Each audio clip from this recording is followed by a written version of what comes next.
Hold still, Firebrand. No! Get that gunk off me!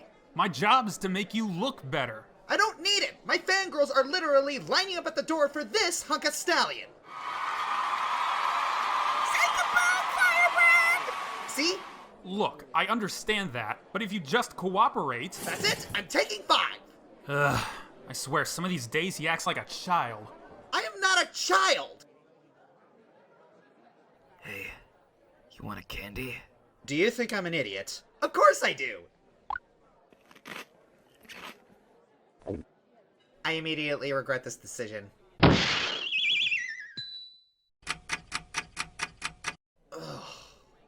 What in the... Why is everything so big? Oh! Oh my gosh, I'm a child! Hey, have you seen Firebrand around? You know, brick red fur, gold mane, yellow eyes, whiny voice. Shoot! I can't let them know it's me! I have to keep it a secret to those closest to me for no reason! Wait, why is my inner voice still the same? That doesn't make any sense. Ugh, questions for later. No, I haven't. Have you found him yet? No, but I did find this one kid who looks pretty much exactly like him, just, you know, smaller. They cannot be this stupid. But we go live in 30 seconds. We can't do it without Firebrand. Congratulations, kid. You're the new Firebrand. Get him in there. Whoa, wait, hang on, wait! Okay, the only clothes we have in your size are these. What did you say your name was? Phoenix. Phoenix Rite. R-I-T-E. Like a ritual. I hate it when people think I'm the other guy. Well, this suit ain't gonna help with that. Good luck, kid. Ow! So, Rarity investigates. This opens up with Rarity showing off her latest gowns, which appear to be Skyward Sword Zelda, Carmen Sandiego, and feminine Miles Edgeworth.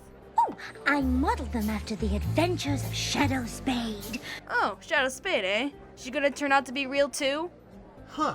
What if she was real too? What if it's a common practice for authors in Equestria to write about things that actually happened in their lives? Wouldn't doubt it, considering the weird and fantastical stuff that happens in Equestria on a daily basis. I think it might be interesting if true fiction is actually rare in that world.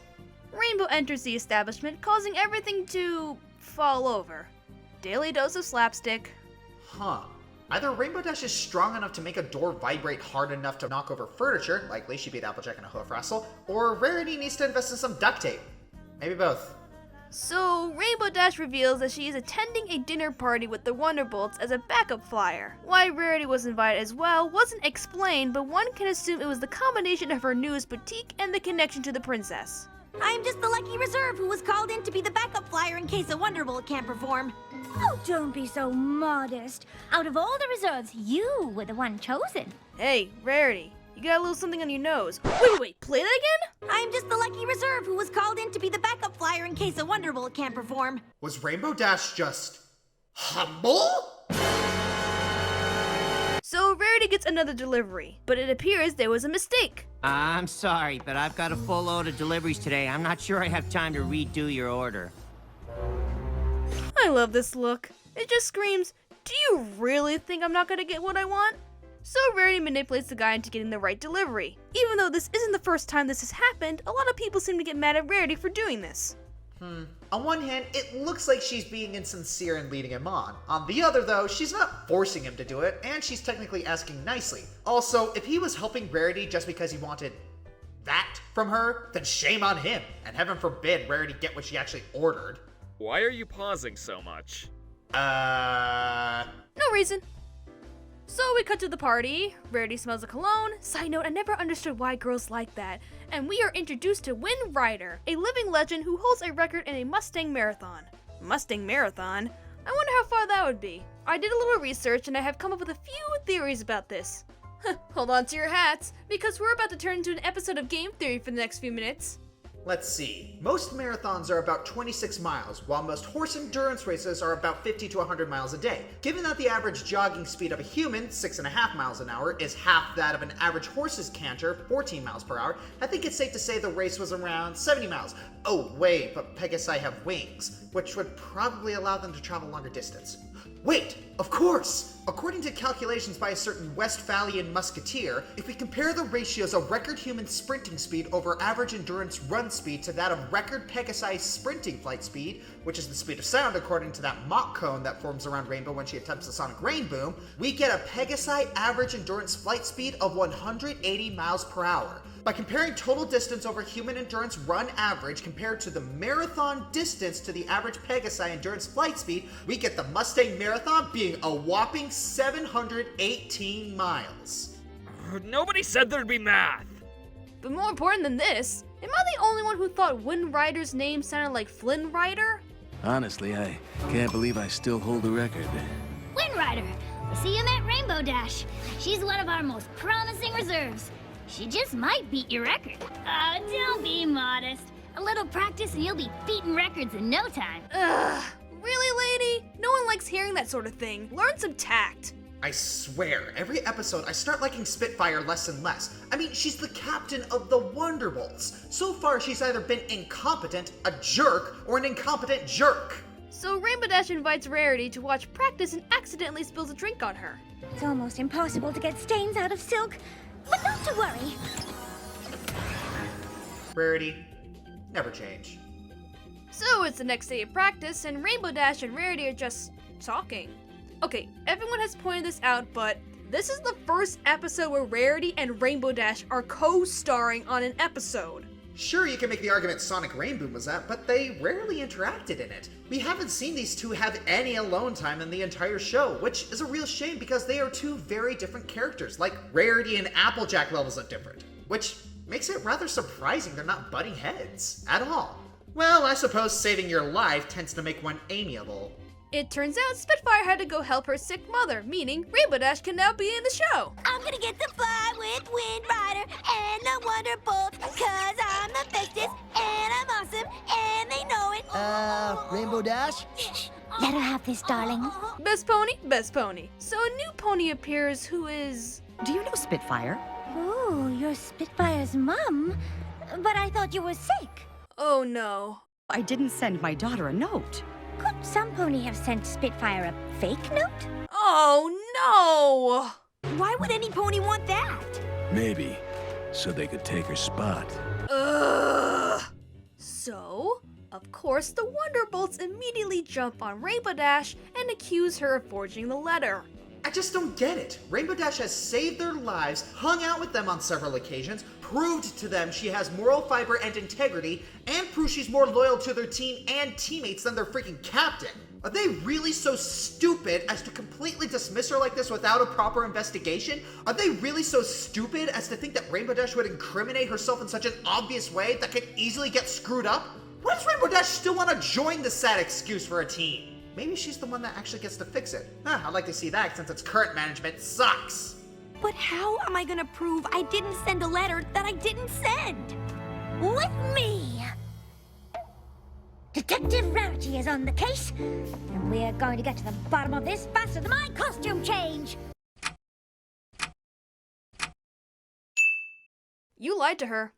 So Rarity decides to dress up as her favorite character, much to Rainbow's confusion.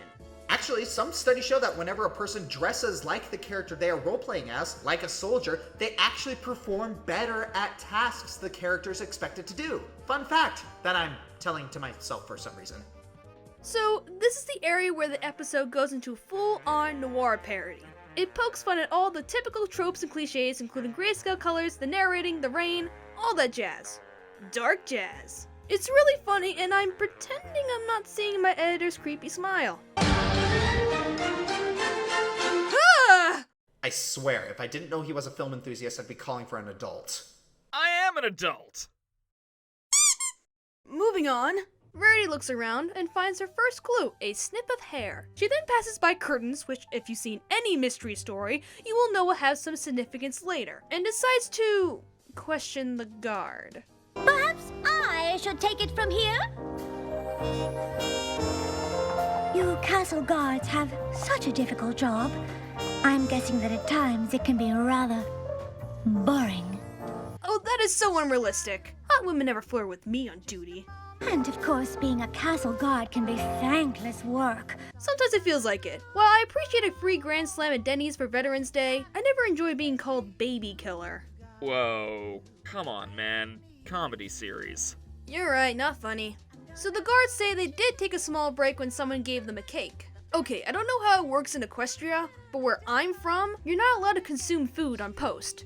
And there's also the fact they just admitted to neglecting their duties, and that in turn potentially lets someone breach. That's pretty much court-martial worthy. While I do appreciate the guard getting more screen time, I'm really not liking how they're constantly portrayed as incompetent. Do you know what I do when I sleep? Because I sure don't! She sucks her hoof and her wings twitch. It's actually kind of adorable. What? I'm a very lonely stallion. Moving on! So they trace the line back to the bakery that originally made the cake, and Rarity starts asking bizarre questions. I've heard you have the best chocolate cherry custard cake with buttercream frosting rosettes in town. Oh, you travel in the right circles. We have the only chocolate cherry custard cake with buttercream frosting rosettes in town. Yes, because the only other place you can get them is in Germany, under the name...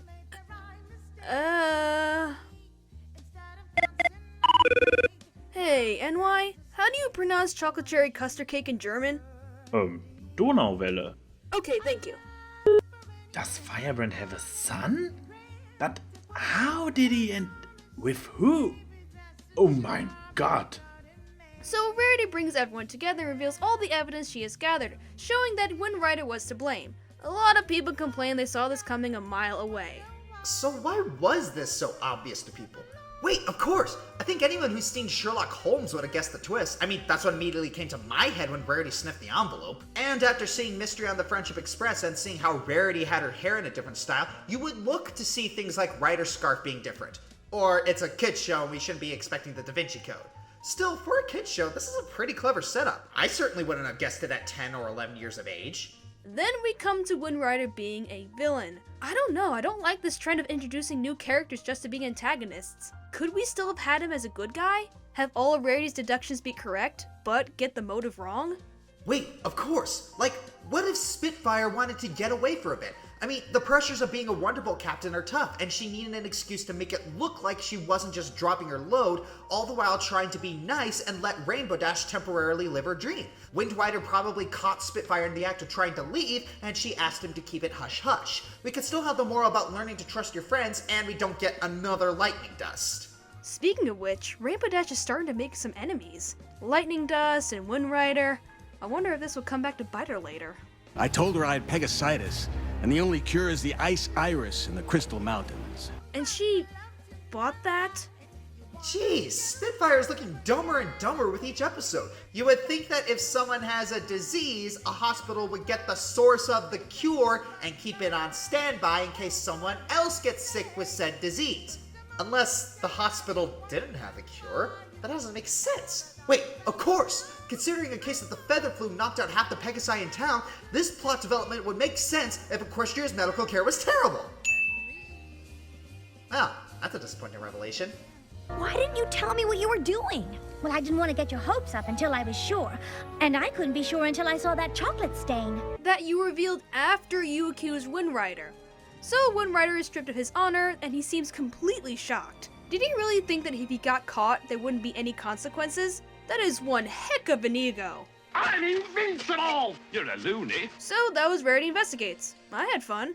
For the most part. Even though it continuously frustrates me how bad the Wonderbolts in the military keep getting portrayed in each episode they're in, I feel the Noir parody and Rarity's antics more than entertain me sufficiently. We got to see Rainbow Dash and Rarity have an episode, so I'm not going to be picky. For now, though... I need to reveal who turned me into a child. It was you two! What? That's ridiculous. Yeah, how'd you possibly guess our plan? Smooth, Alex. Very smooth. No, we need to do this like the show this is based on. Wait a minute, that wasn't in the show. He had it in his— Whoa! I'm really starting to wonder how this fooled anyone so many times. So, you want to know how I figured it out? That and where you got the blowgun. Your later question? You, that's how. The former question? Elementary.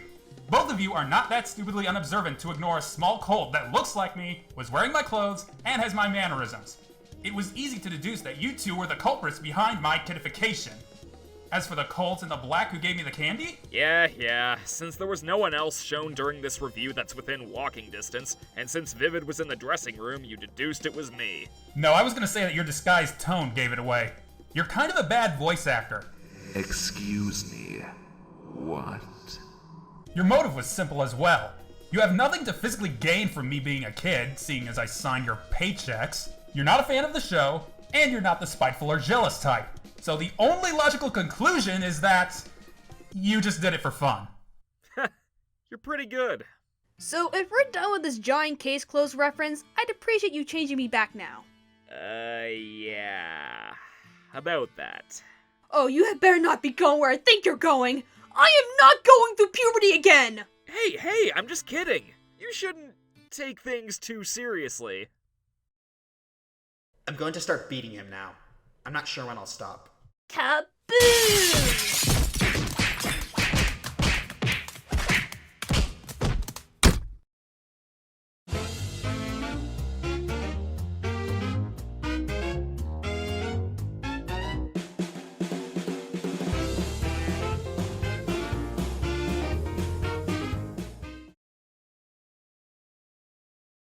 I am a tiny horse with a big attitude.